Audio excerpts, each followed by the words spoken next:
झांसी की मैं आज भजन संहिता 34 में पढ़ूंगी। आप मेरे पीछे बोलिए। मैं हर समय यहोवा को धन्य कहा करूंगी। उसकी स्तुति निरंतर मेरे मुख से होती रहेगी। मैं यहोवा पर घमंड करूंगा। नमन लोग ये सुनकर आनंदित होंगे। मेरे साथ यहोवा की बड़ाई करो और आओ हम मिलकर उसके नाम की स्तुति करें। मैं यहोवा के पास गया। तब उसने मेरी सुन ली और मुझे पूरी रीति से निर्भय किया। जिन्होंने उसकी ओर दृष्टि की उन्होंने ज्योति पाई और उनका मुंह कभी काला ना होने पाया। इस दिन जन ने पुकारा। तब यहोवा ने सुन लिया और उसको उसके सब कष्टों से छुड़ा लिया।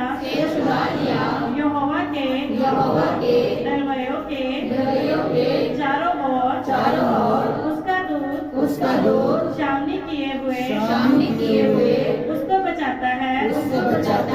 परख कर देखो कि यहोवा कैसा भला है। क्या ही धन्य है वह पुरुष जो उसकी शरण लेता है। हे यहोवा के पवित्र लोगों उसका भय मानो।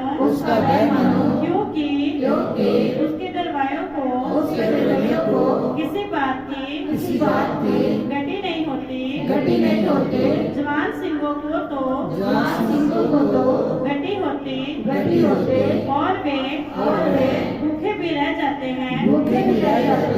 परंतु यहोवा के खोजियों को किसी बड़ी वस्तु गति ना होगी।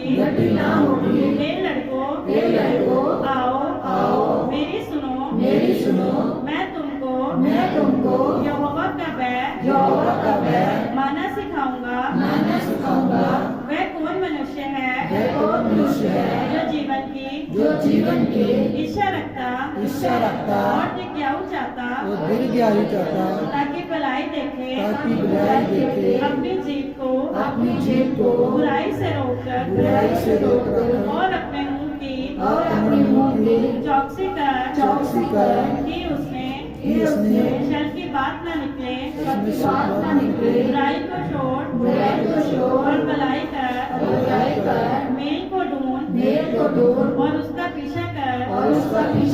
यहोवा की आंखें धर्मियों पर लगी रहती हैं और उसके कान भी उनकी दुहाई की ओर लगे रहते हैं।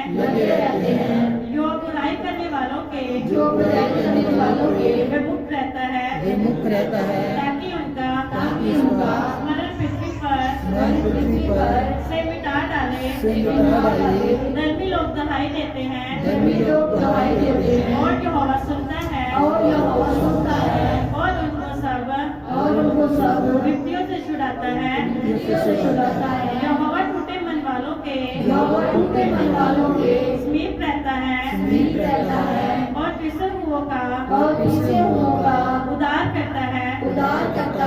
धर्मी पर बहुत सी विपत्तियां पड़ती तो है परंतु यहोवा उसको उन सब से मुक्त करता है।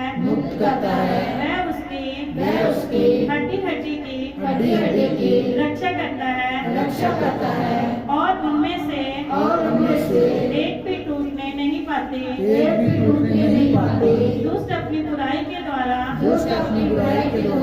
मारा जाएगा और धर्मी के बैरी दोषी ठहरेंगे। यहोवा अपने दासों का प्राण अपने दासों का प्राण